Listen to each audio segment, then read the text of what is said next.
with Victoria Derbyshire. Last night we saw the biggest rebellion of Rishi Sunak's premiership over Rwanda. Tonight, all but 11 Conservative MPs voted for his flagship legislation. So what happened?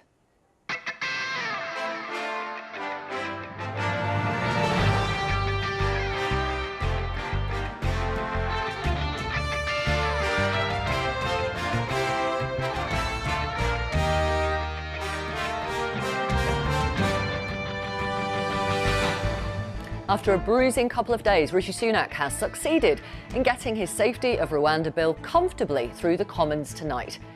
We'll ask the Legal Migration Minister, Tom Pursglove, live if they're on course to stop the boats by election day. And here in the studio is Sir Jacob Rees-Mogg. In the last 24 hours, he rebelled against the government. He'll tell you how he voted in the crucial vote this evening, the third reading, and having failed to get this bill toughened up, we'll ask him if the right of the Conservative Party is now a busted flush. Also on the programme, our own Seema Katecha shares more details about her family's experience after her aunt took her own life, and why some people of South Asian heritage are so reluctant to seek help for their mental health. I ran into the kitchen because I heard you scream and you fell on the floor. It's okay, Mum. He's 32 years now. But still doesn't get out from my mind, you know. I still can see her face. We'll ask a community worker and an MP if they agree this is a particular stigma for the South Asian community. And we hear about the mental health of children affected by the Gaza conflict, in their own words. ومنشوف الشهداء بعينينا ومنشوف المقطعين بعينينا ناس سهتانين ماشيين وسهتانين زي الهبل. This is my big brother. He's kidnapped by Hamas. Every day, every hour, every minute that passed is harder. Good evening. In the end, it seemed pretty easy for Rishi Sunak. His Safety of Rwanda bill got through the Commons in one piece unamended. 11 Conservatives voted against the bill, but it passed with a majority of 44. Victory for the Prime Minister then in the tussle with some in his own party, but he may well be a little bruised after the last 24 hours or so. Some have asked, what was the point of any of the rebellions then? Let's talk straight away to Nick, who is in Central Lobby. So what does this mean for Rishi Sunak tonight? Well, Vic, there have been some pretty big government celebrations in the last 30 minutes or so. A smiling Rishi Sunak could be seen going into the government's whip's office. There were loud cheers. Then he went out, and there were even louder cheers. That suggests to me that the whips hit their favourite tipple, which is a glass or two of champagne. In the last few minutes, we've heard from Downing Street. They are saying that this is a major step in their plan to stop the boats, and this is the toughest ever legislation they say in dealing and tackling with illegal migration. I was talking to one of the Prime Minister's closest allies. They say this is a very good result for him. A majority of 44, as you say, only 11 Conservative rebels on that final Commons vote, the third reading, before it goes to the House of Lords. But this person did say to me that clearly the Conservative brand is damaged. I think it won't take long for us to hear from the Prime Minister. He will very much want to get back on the front foot after 48 hours of Tory divisions. But one area where he might face questions was that James Cleverly, the Home Secretary, reassured Conservative MPs on the left of the party that this bill here, he said, is completely compatible with international law. But if you look at the very face of this bill, when it was published last month, it said, James Cleverly saying, I am unable to make a statement that, in my view, the provisions of this bill are compatible with the Convention rights. That's the European Convention of Human Rights, and it says, but the government nevertheless wishes the House to proceed with this bill. So there may be some questions on that apparent mismatch. There will, I'm sure. What does this all mean for the right of the Conservative Party? Well, Vic, there are some big questions tonight about whether this is the last stand in this Parliament of the Conservative right, because they marched us up the hill in December on the second reading of this bill, 24 abstentions. Marched us up the hill on this one, 11 votes against. You know, I was being taken into corridors, whispered in my ear in the last few days, being told the momentum is with us. Those people who were telling me that, they now cannot catch my eye. They are clearly in despair. And interestingly, I was talking to one pretty significant figure who did sort of organise on the right in earlier parliaments, and they said to me that they watched in despair about what was happening here in the last few days. They're saying, look, if you want to amend in this Parliament a bill to the right, you will fail because you need Labour. So what are you trying to do? Are you trying to bring the bill down? Well, clearly you haven't got the numbers to do that, so it's not that. Is it about triggering letters of no confidence in Rishi Sunak? 65 Conservative MPs signed this amendment. Only a tiny fraction would agree to that. So finally, the final option, once you've knocked all that out, is this an attempt to put Suella Braverman in pole position for a leadership contest after the next election? What this person told me is she won't be able to do that because all the Red Wall MPs will have been taken out in the general election. That is from a senior Conservative MP. Thank you very much, Nick. Lots to absorb there, lots to chew over. Let's talk to the Minister for Legal Migration. He is Tom Pursglove, and he's here to talk to you from the Central Lobby in Parliament. Thank you for speaking to our audience this evening. We really appreciate it. No problem. Good evening. You got your bill through. Can you tell the voters who support your plan when the first plane could take off? Well, we've been really clear that we want to operationalise the Rwanda policy as quickly as possible. When? The fact is that every day that goes by is a day where we see people risking their lives in the Channel, organised by evil criminal gangs. And that's precisely why I think it's really important that the bill has gone to the House of Lords with a significant majority, having had very considerable scrutiny on the floor of the House of Commons, particularly over the last couple of days. It's gone up unamended, and I really hope that the House of Lords will now get on, consider this bill and get it passed into law so that we can operationalise this plan and ultimately save lives. Do you have any idea when? That's what voters are asking. We will operationalise as soon as we are able to. And the fact is that there will now be a consideration of this legislation in the House of Lords. That is rather a matter for the House of Lords in terms of how quickly they want to go about doing that.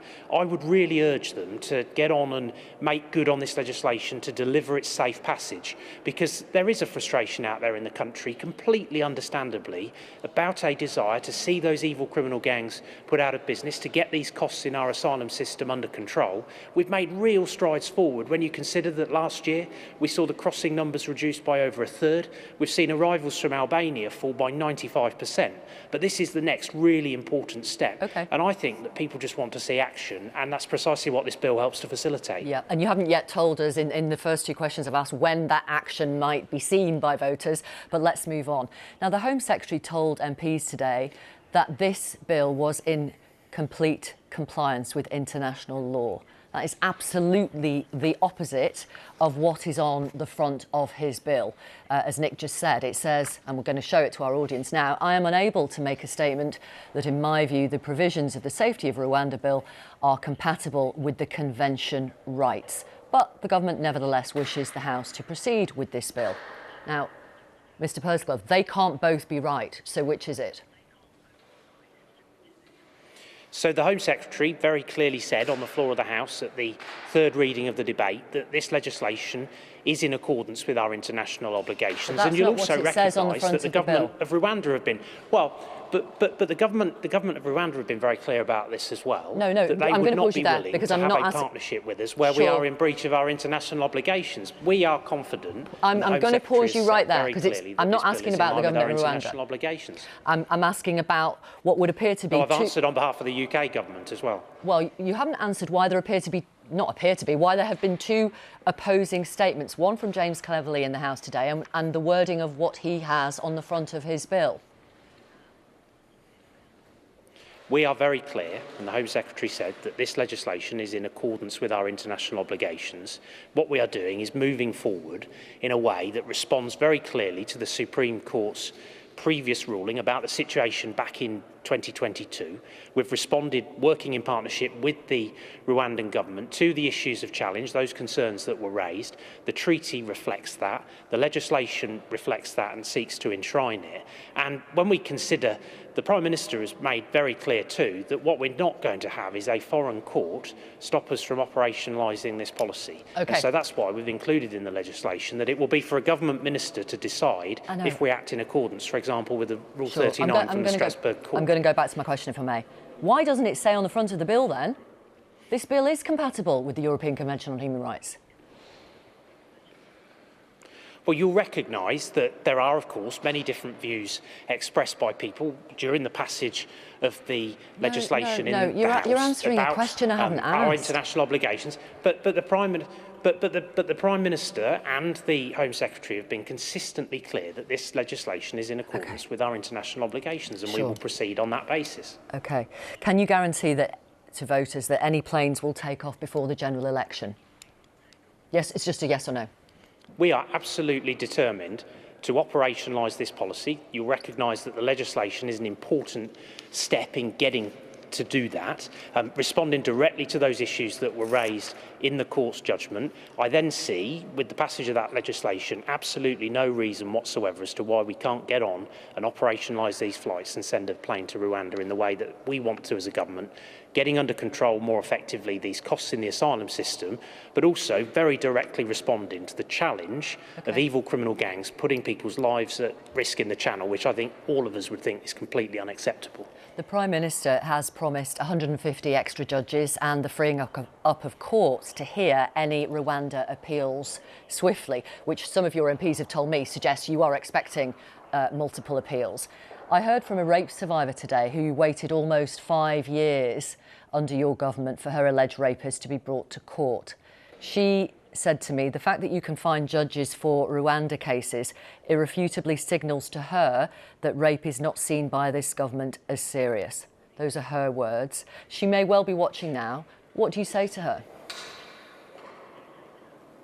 My message to her would be that rape is absolutely considered to be of the utmost priority of this government in terms of responding to those issues, bringing to justice perpetrators of terrible crimes such as rape and violence against women and girls.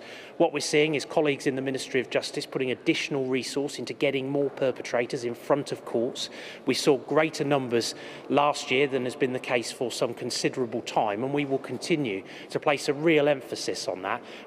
What must happen is that must, of course, be dealt with the utmost seriousness, and we must resource that. Why don't you employ some extra judges then to bring those rape cases to court, like you're doing with the Rwanda appeals? Like Rishi Sunak has literally clicked his fingers, and it's happening, so it can be done. So we are making sure that perpetrators are appearing in front of courts in greater numbers. But again, I make the point, and I've said it already, but it's important to make this point, that what we are seeing is every time people get in small boats to cross the Channel, they are putting their lives at risk. We saw that again only last weekend.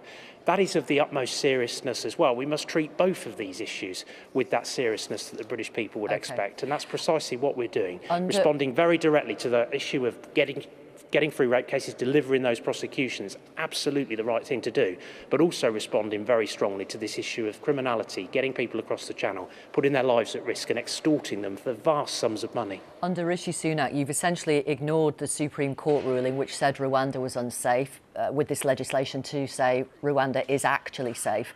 You're loosely promising to ignore interim injunctions from the European Court of Human Rights, which the UK helped set up after World War II. You're prepared to overrule the independent judiciary to allocate specific work that you want judges to focus on, even though the Lady Chief Justice said, actually, that is exclusively a matter for the judiciary. You can't claim to be the party of law and order any longer, can you? We are the party of law and order that is putting increasing numbers of police officers on our streets, delivering that 20,000 I've just commitment. given you some we examples are toughening of where up sentences for the where most you are serious of ignoring crimes. the judiciary. Well, you asked me you asked me, Victoria, whether we're still the party of order and law and order, and I'm setting out a very strong case as to why that continues to be so. But it's also right that we prioritise this issue of illegal migration. Okay. We are spending vast sums of money daily in responding to that challenge. Lives are at stake here, and I think that is something that is absolutely right and proper for government to take a proper, thoroughgoing look at and to respond in robust terms. Because one final question. There is nothing more serious than that. One final question, if I may, Mr Pursglove. Thank you for your time. If this legislation works, you will be able to get around 200 people a year to Rwanda to begin with. The backlog is around 100,000. If, for example, you wanted to send all of those to Rwanda, and I'm not suggesting you will, but let's just take that because it's a round number, that would take 500 years. So we've consistently said that there is not a cap on this scheme with Rwanda, but it has never been the intention to send everybody who's already arrived to Rwanda. What this does is changes very considerably the dynamic for new crossings that happen, or if individuals seek to try and cross the channel in small boats, there is a reasonable expectation that those individuals would be relocated to Rwanda. But there are also retrospectivity provisions within the legislation that mean that individuals who've already arrived in this country via small boats could find that they are relocated to Rwanda. As I've said, we think that this is a really important part of the overarching plan that we are delivering as a government to tackle this issue. Okay. It's delivering results through those steps that we've already taken, but we need to move on and we need to deliver this legislation to help make this happen. Thank you for speaking to our audience tonight. Thank you. We appreciate your time. Former Minister Sir Jacob Rees-Mogg voted against the government yesterday and today on a total of 3 amendments to the bill. But tonight, Sir Jacob, tell our viewers how you voted on the crucial one, the third reading. I supported the government on third reading, as I had on second reading. Why? Because the bill is better than the status quo, that it will make it easier to remove people to Rwanda from the current situation. Very importantly, you mentioned the Supreme Court judgment.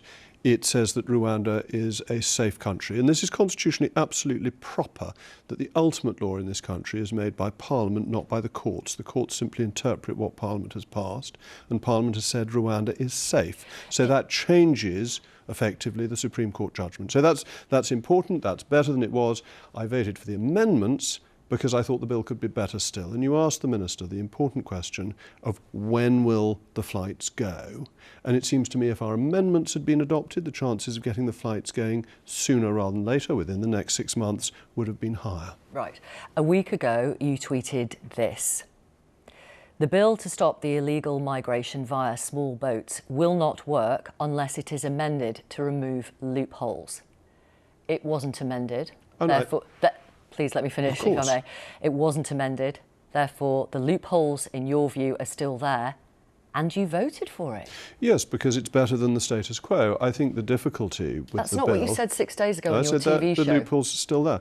But what I said is that the bill will not work with these loopholes in the time available. Now, that bit isn't in the tweet, but that was what I was saying. No, that was the full tweet. But that's what I was saying in the programme, and tweet is a paraphrase of my GB News programme. Thank you for reminding your viewers of it. I can read you the quote, actually, because I watched it all. I watched it all that you said 6 days ago. As it stands, this draft of the bill will not stop the boats. Passing an ineffective bill would make the government look hopeless. You think this bill is ineffective, though that's your word. I think there is a risk, and this is the point you raised with the Minister, that this bill will not lead to people leaving fast enough. But that is the weakness. In politics, isn't it? Why? That is the weakness of the bill. No. Because last week you say it's ineffective. You described it as parliamentary wallpaper. You said it won't stop the boats. And this week you vote for it. I vote for it because it's better than what we've currently got. Are you a hypocrite? Because no, of course not. The judgment of the Supreme Court that said Rwanda was not safe stopped the policy altogether. I think we could have had a better and stronger bill that would have led to people leaving sooner. I understand We have a bill with loopholes in it. Which you've described as ineffective. Which I think is going to be harder to make effective, that is true. But I still think, and this is completely consistent, then it's better than what we had immediately after the judgment. Your actual words were... Yeah, I still think it is better. It will not work. Well, and time will tell. I'd be delighted if I turn out to be wrong. Of course you would, but you actually said to stop illegal migration via the small boats. This bill will not work. I would have been in favour of tightening it, sure, which is why I voted for the amendments. I understand that. But I still in the end, you voted for a bill that you have already told people will not work. This is completely consistent because it has really? Yes, because compared to where we were when we had the judgment from the Supreme Court, which we knew couldn't work. So what I've said is an expression of opinion. From the fact of something that wouldn't work, to an opinion that I think this is less likely to work than an amended bill, to a bill that I hope will work, but it's better than remaining with the status quo. Okay. That must be sensible and consistent. Do you think this bill will now suddenly stop the boats, then? I don't think it will work speedily because I think we will have more appeals. Will it stop the boats? It depends on your time frame. I think it's... Will it stop the boats? If you're talking about between now and a general election, I think it is unlikely we will see flights going before an election. Will it stop the boats? If flights go, it will stop the boats. But as I don't think flights will go, I think it will be very difficult to stop the boats without the strengthenings that I was supporting. So it's not going to work, well, and you voted for it. I hope it will work. Of course you do. Yeah. But you just explained why you think it won't work. I think it's difficult for it to work, yes. But it's better, and this is the key point, this point you're missing. It is better than the position we were in after the judgment of the Supreme Court, which absolutely, definitely and categorically was never going to work. So this is an improvement on that. I simply think it could have been better had it been amended further. People on the right of your party, including you, have failed to get one word of this bill changed. Is the right of the Tory party a busted flush now? Well, I think if you look at this bill overall, you're absolutely right. We didn't get a word of it changed. We got some commitments from the government about how they would use the bill that are encouraging.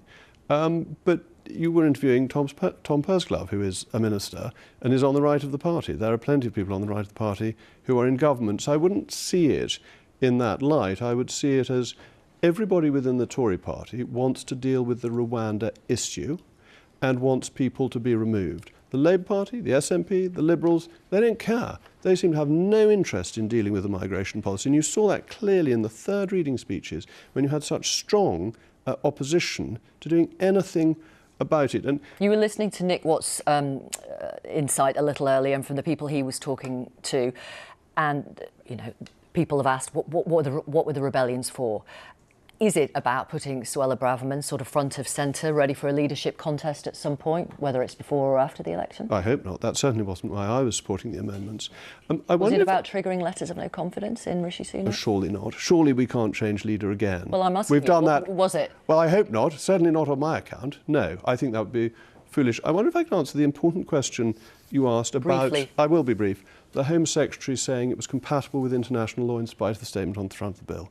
It is possible, and there are opt-outs within the Convention to override the Convention within the Convention itself. So you can be compatible with our international legal agreements and still override parts of the Convention. It depends on which part is being overridden. So that is completely proper, and he has said nothing wrong. OK.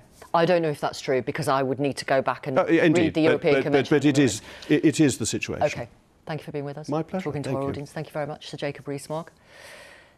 Next, our UK editor, Seema Katecha, is tonight going to share her story of her aunt who took her own life more than 30 years ago. Through her story and her mum's, she explores the reluctance among some people of South Asian heritage to seek help for their mental health. South Asian immigrants in this country and North America exhibit a higher susceptibility to various mental disorders, particularly depression and anxiety, than their non-immigrant counterparts in the host countries. That's according to the medical journal The Lancet. It also says traditional cultural values and expectations mean that mental health might be viewed as a sign of weakness or personal failing. This, we know, can lead to a reluctance to seek help or talk openly about mental health struggles, which can exacerbate the effects of trauma. Here's Seema's film. I'm so proud to be of South Asian heritage, and there is so much I love about being from this background. Hello, Seema. But there is also a reluctance from some to talk about mental health, to speak about depression or anxiety. There's a taboo there. And the problem with not speaking about it is that it can lead to horrific consequences. And it's something my own family has experienced. When I was 12, my aunt Sadhu took her own life. For my mum Hansa, that day, 32 years ago, will be one she'll never forget. She was such a strong lady, and suddenly her character changed. Very quiet. She was losing weight, she wasn't eating.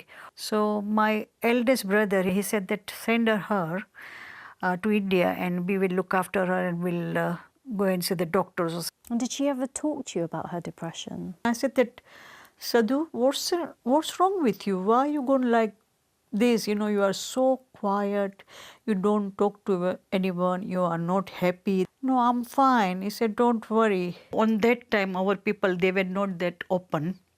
They always hide their things, you know. What society will say, what the family will say, you know. Still in our community, you know, people really look down. If you tell them, oh, that he's suffering with the depression, you know, even if you want to take depression tablets, you say, don't tell that you are taking a depression tablet. I remember vividly coming into the kitchen because you took a phone call that she had died. She was flying on that day and she committed suicide on that morning. I ran into the kitchen because I heard you scream and you fell on the floor. Do you remember that moment? It's okay, Mum. Yes. He's 32 years now. But still doesn't get out from my mind, you know. I still can see her face. I remember it vividly, my mum breaking the news to me, and it had such a profound effect on me, and it took me ages to even process what that meant. And I think I'm still struggling to process how bad she must have felt for her to see that that was the only avenue out for her. The saddest part is there is help out there. It's just overcoming that fear of discussing the fact that you don't feel okay. It's something Dr. Poonam did 10 years ago when she suffered from postnatal depression after a difficult birth.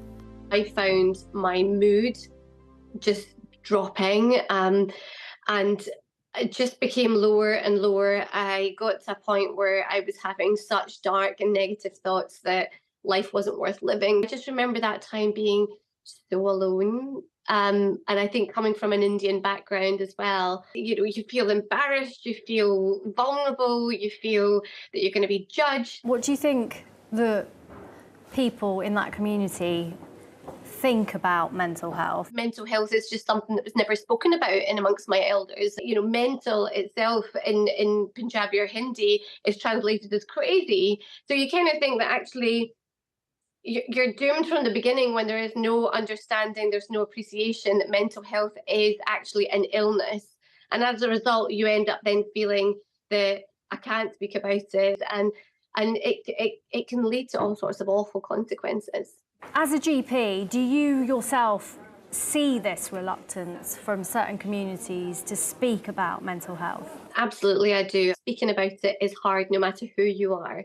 But then if we look at people and the barriers that they might be facing, particularly in South Asian communities, you know, it just adds more and more layers to that complexity. But I guess my biggest message is to say that, you know, there is so much support out there, no matter who you are, which background you come from. So we should all feel comfortable to seek the help and support, and that there is that, especially in the NHS. Someone else offering support is Shuranjit Singh. He's the founder of Taraki, an organisation encouraging Punjabi communities to be more open about their mental health. Talk me through what help is out there. Actually, there is a lot of different types of support out there, but the challenge we have is connecting people who need the support and actually supporting them in the ways that make sense to them. If the communities are finding it difficult to transition into like an English-speaking world, then conversations around mental health might be really hard for people to connect with. Mental health is spoken about so much more openly now than it was when I was younger. So are you hopeful that that will lead to more people in this community talking about it. What gets me up and what drives me every day is the hope in this work. I do feel very, very hopeful and very optimistic for mental health work within our communities. It's actually a way that younger generations here can open up space for older generations to have these conversations. I've come to the Basingstoke Indian Association, where this group of women meet every week to speak about their mental health. Everybody can come and share their experiences, share their, whatever the problems are there, you know. So it helps. Don't keep it in your mind, don't keep it in your brain, because then it just affects your health. I felt depressed many, many times. I didn't have any friends that time. To talk to, except my husband. But definitely I meet friends here now. When my husband passed away, it takes something out of you, you know. And then you don't believe anything, you don't want to do anything.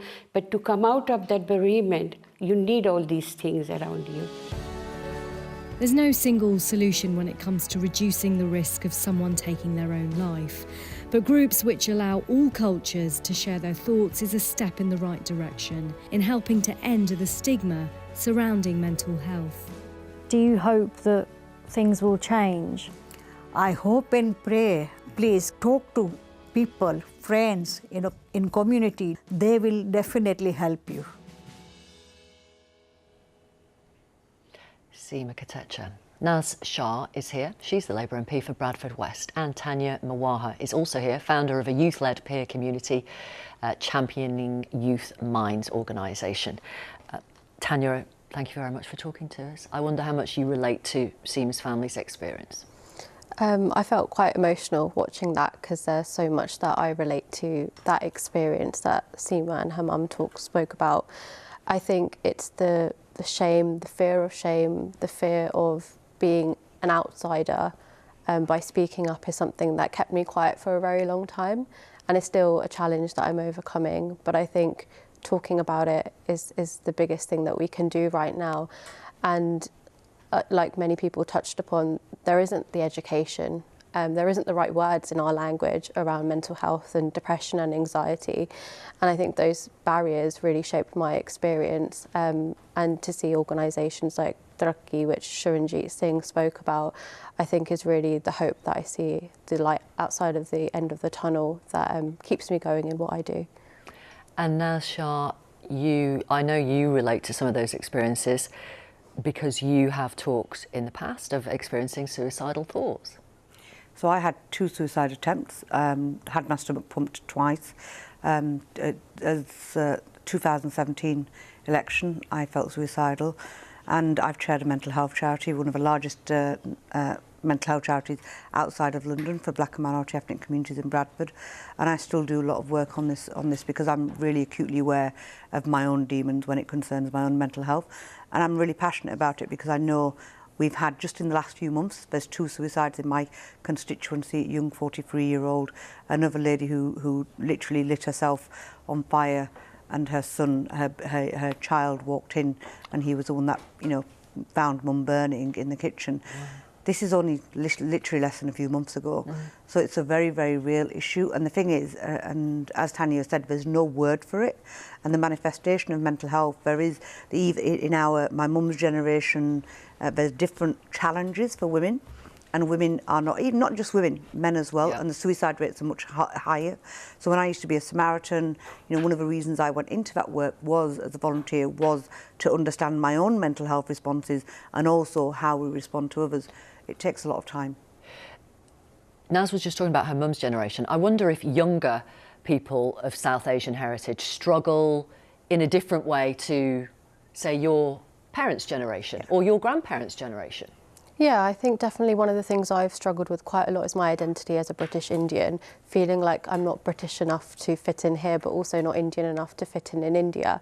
And I think those experiences are a stark contrast to our parents' generation or grandparents' generation who immigrated from South Asia and faced lots of different challenges. So I think one of the barriers that a lot of young people within our community that I speak to and myself face is communicating those experiences and making sure that they're validated, as well as the experiences of our older generations as well. Are there enough NHS professionals with knowledge of cultural background, cultural differences, who would be able to help more? So I think there's lots of initiatives that have been set up. So Bradford was a focused implementation site following the Rocky Bennett inquiry many years ago, which as a result what Sharing Voices came out of. And you've got cultural competence services for people. You've got those kind of groups that we just saw on Seema's piece there, which I think was really brave. And those that allowing women to come together, allowing people to come together, and just being able to say those words that it's, you know, depression is, it's okay to be angry when you've got issues that you're dealing with. It's okay to express those. And I think there's a difference for boys, because it's not just a South Asian issue. The truth is that we tell boys when they've hurt themselves, and you'll be familiar with this, oh, it's all right, you're going to be a lad, you know, just get on with it. And a girl hurts herself, come here, princess, let's take care of you. And that tells boys that you have to suck up and not express emotions. And the suicide rate amongst men is higher and young boys is higher.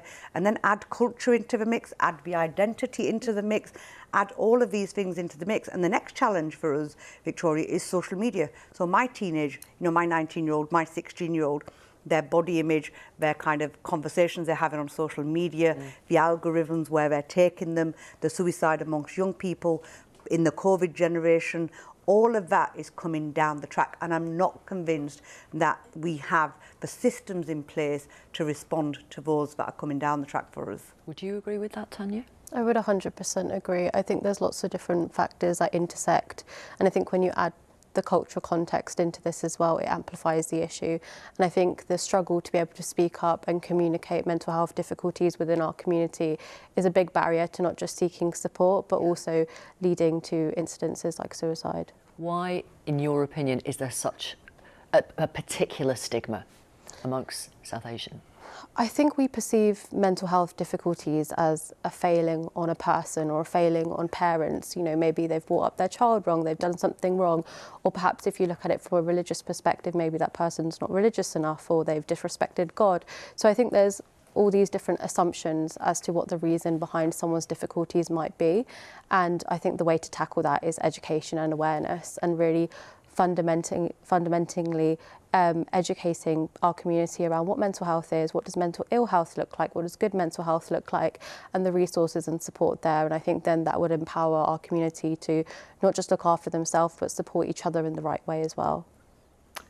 Thank you both very much. Really appreciate your time and talking to our audience. Thank you for coming in. Thank you. Thank you. And if you want to talk to anyone about any of the kind of conversations we've just been having, please do contact the BBC Action Line. It's bbc.co.uk/action line, or you can call 0800 066 066. There are loads of organisations that are waiting to help you if you need them. Now, Israel and Hamas have agreed a new deal to allow increased humanitarian aid into the Gaza Strip on the condition that Israeli hostages receive medication in return. It comes just days after the heads of UN agencies warned of the growing risk of famine in the territory.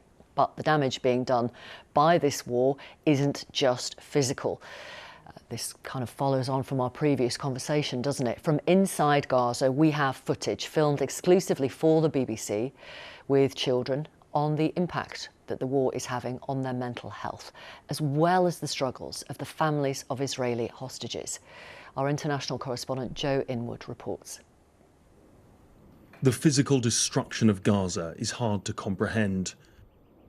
It's thought it's been destroyed at a faster rate than Syria's Aleppo or Ukraine's Mariupol. But not all destruction is visible. Not all scars are physical. These are the children of Gaza, forced to flee their homes and now living in camps. لأنه بنصحى من الصبح وبصوت الصواريخ وبصوت إزعاج الصواريخ، وإحنا كمان بنعيش حياة زي العالم، نفسنا نعيش زي العالم حياة حلوة. بنيجي لأمهاتنا بنجري استشهدوا وصاوبوا هذا. Many of the children here are too young to understand what is happening. Suhaf is not. كنا نروح على المدرسة، كنا نلعب، كان في أجواء حلوة، كنا يعني ناخذ مصروف وزي هيك. أما اليوم بننام الخيام ويعني مش أجواء، وبنشوف الشهداء بعينينا وبنشوف المقطعين بعينينا. والله النفسية تعبت، يعني قلت لما أنت تشوفنا سهتانين ماشيين وسهتانين زي الهبل. كانوا معنا واستشهدوا قدام عينينا. The whine of drones overhead is constant. Nabila is taking care of her nephew. He's lost half of his family. Ask God for their return, she tells him. He can barely mouth the words. والله برد والله العظيم اقسم بالله بناموا يعني عندي 6 بقوموا مبولين كلهم على حالهم من السقعه يعني ايش راق النايلون ايش بده يدفيهم يعني انا يا الكبيره بقوم متجمده الصبح من البرد فما بالك الصغار اللي زي هيك ولا بنبز ولا صابون ولا شيء فيش حتى الحياه صارت صعبه جدا. There is a mental health unit at the Al-Aqsa hospital. They say they are overwhelmed with traumatized children. كل مفردات الصحة النفسية، كل مفردات اللغة العربية لا تستطيع أن تواسي طفل فقد جميع أفراد أسرته. What conditions have you seen, the doctor has asked. هناك بعض السلوكيات التي شاهدناها مثل الحركة الزائدة حتى يجلب انتباه الأب والأبوين. هناك بعض الأطفال حدث عندهم سلس البول، مص الإصبع، تشتت، عدم التركيز، وهذا يحدث. While they have now suffered many more casualties, the trauma caused by this conflict is not limited to the people of Gaza. More than 100 Israeli hostages still remain in captivity, 3 months after Hamas and other militants captured some 250 people and killed around 1,200. Over the weekend, thousands of Israelis gathered in what has become known as Hostage Square. This is my big brother. He's kidnapped by Hamas. He's held hostage from the 7 October, 100 days. We hope we come back. We wish he came back every day, every night, every time, every hour, every minute that passed is harder. The families of the hostages gather almost every day, calling for their loved ones to be brought back home. While they blame Hamas for the atrocities that led to their captivity, many are also angry at their own government.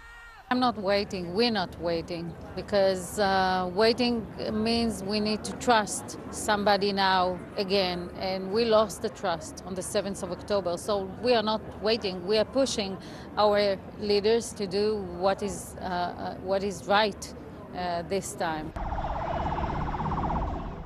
There will be cautious optimism at the deal that sees vital medication given to the Israeli hostages in exchange for much-needed humanitarian aid getting into Gaza. It comes as multiple UN agencies warn of the risk of famine, and the Secretary-General continues his criticism of Israel's offensive. I repeat my call for an immediate humanitarian ceasefire in Gaza and a process that leads to sustained peace for Israelis and Palestinians based on a two-state solution. All the while, the offensive on Gaza continues, as do Hamas rocket attacks.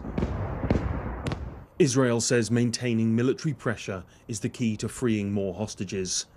But it is also leading to growing calls from Israel's allies for restraint. How long can those calls be resisted? And how much worse will the situation in Gaza get? Joe Inwood with that report. Let's take a look at some of the front pages of tomorrow's papers. The Sun says royals rocked by Kate Op, and King Charles is having a prostate operation very shortly. On the front page of The Guardian, Sunak's Rwanda bill survives as the Tory revolt melts away for now, and the English National Opera is going to be hit by a strike over job cuts. Front page of The Times, Rwanda revolt withers away, and a picture of the Princess of Wales and King Charles, both either having or about to have hospital treatment. That's all from us tonight. Kirsty's here tomorrow. Have a lovely rest of the evening.